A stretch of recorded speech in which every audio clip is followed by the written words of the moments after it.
Hey, I'm glad you're here.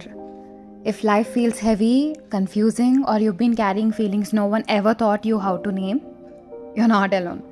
The space isn't perfect, it's not about answers or fixing everything. It's about slowing down, speaking the quiet parts, and maybe for once feeling understood, even if it's just for a moment. So, how about let's sit with this together?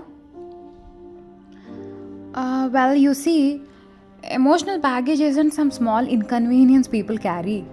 It shapes lives quietly, deeply, often without permission. Especially when two people come together, whether they are young, falling in love, or they built a life together as partners or spouses, the weight of that unspoken baggage can quietly seep into everything.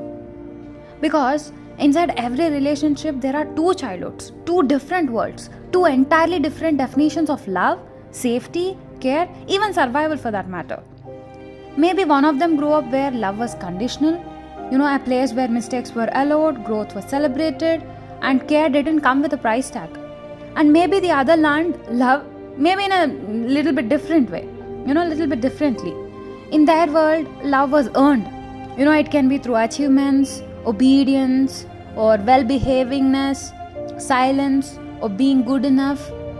For them, love wasn't always freely given, it was like a reward for fitting expectations.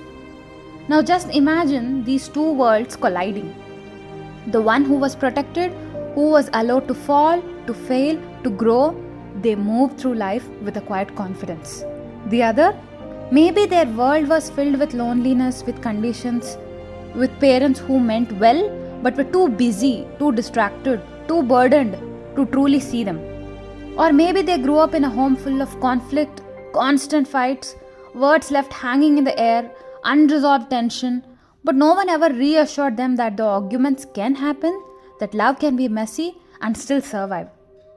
All they saw was distance, anger, people staying together not out of love but out of obligation, out of fear, or the belief that nothing else wasn't an option. So, they end up, they grew up doubting love, mistrusting happiness, expecting abandonment, even in the safest arms. And when those two people fall in love, their versions of safety, love, and connection clash. One might feel overwhelmed, their fears spiraling, needing constant reassurance, battling insecurities that have lived inside them for years together. The other might feel confused, unsure why love alone isn't enough, not understanding the storms their partner has carried since childhood. Because how can you truly understand a world you have never lived in? It's not possible, isn't it? You can support them, reassure them, stand beside them, but you can't heal for them, isn't it? You can't rewrite their past, and sometimes love starts to feel like walking on broken glass. The person with baggage lashes out, anger, distance, blame games, all symptoms of wounds they never asked for. The one on the receiving end, they're left wondering, why is this so hard? And that's the heart of emotional baggage. It sneaks into relationships, builds walls, magnifies the small disagreements, tests patience, challenges connection. But here's the hard truth, no one signs up to raise their partner, isn't it? Because we fall in love looking for equals, not for broken children trapped in adult bodies, right? Still, healing is possible, but only if the person carrying the weight decides to unpack it for themselves, for their own peace, for the love they so badly want to protect. Because, see, unresolved baggage, it kind of leaks into every argument, every doubt, every quiet distance. It can cost people the very connection they once prayed for, the very connection that they beautifully had set up for. And healing, it kind of starts by tracing back the steps, asking that why. Why am I triggered? Why does this feel so big, so overwhelming? Why? Why is the beginning of everything?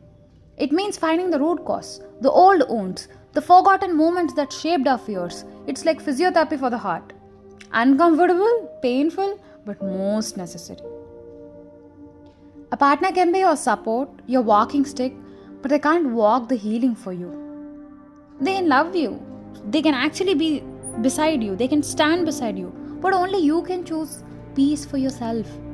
And maybe it also means having hard conversations with parents, with ourselves, with the people we love, expressing the truths we have held in, not because we expect them to fix us, but because speaking the quiet parts frees us, even if just a little. They may not understand, that's okay. The healing isn't for them to approve, it's for us to breathe lighter, to live freer. Because at the end of the day, peace isn't about pleasing the world or following every rule society wrote it in the ink, right? It's about choosing ourselves, our growth, our happiness, our healing, our peace, unapologetically. That's how it is supposed to be, isn't it? Why is it so wrong? You know, to be able to be in such a peaceful place where our heart feels lighter, where the emotions are not so complicated, you know, that's something that we need to look forward for, right? The world will always have opinions, conditions, expectations, but your life, it belongs to you. And maybe choosing your peace despite the noise is the bravest thing you'll ever do. Forget about the bravest thing. That's one of the peacest thing that you could ever do to yourself on this whole planet. There's so much to it. This is just a speck on the surface of what we have actually unmuted today. But we'll definitely dig deeper into it going forward. But thank you. Truly, thank you for being here, for sitting with these messy words, these quiet truths, for holding space, not just for me, but for yourself. You don't have to have it all figured out. None of us do. But every time we slow down, breathe, and face what's been tucked away, we get lighter. Whenever you're ready, we'll keep unmuting the quiet parts together. Till then, thank you so much for being here.